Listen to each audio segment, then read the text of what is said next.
पर हम tyre bath और फुट बाथ बना रहे हैं, जिससे जो भी गाड़ी अंदर आएगी उसके टायर उसके घोल में घुल के आएंगे जो डिसइंफेक्ट करेगा, और जो भी दर्शक आएंगे उनकी तली में भी वो पानी से होके आएंगे, उस घोल से होके आएंगे, मतलब उनके पैरों की धुलाई हो जाएगी। हाँ, जिससे कि वो डिसइंफेक्ट होके अंदर आएँ। इस तरह की किसी भी संभावना को हम कि पिछले दिनों लखनऊ चिड़ियाघर में 2 दरियाई घोड़ों की संदिग्ध परिस्थितियों में मौत हो गई थी।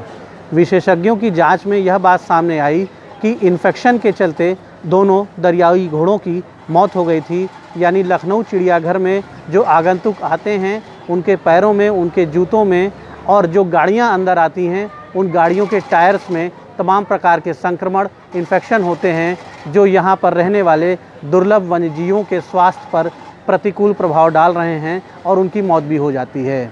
तो अब जब भी आप लखनऊ चिड़ियाघर में आएंगे आपके पैर धोए जाएंगे, और इसके लिए एक व्यापक तैयारी की जा रही है। मशीनों से यहाँ के कंक्रीट को तोड़ा जा रहा है और एक चौड़ा करीब 20 फीट का बेड यहाँ पर बनाया जाएगा, जिसमें रसायन होंगे, इस तरह के रसायन होंगे कि जब आप इसके बीच से गुजरेंगे तो आपके पैर अपने आप धुल जाएंगे, आपकी गाड़ियों के टायर भी अपने आप साफ़ हो जाएंगे, संक्रमण रहित हो जाएंगे। लखनऊ के चिड़ियाघर से ETV न्यूज़ के लिए दीपक मिश्रा की रिपोर्ट।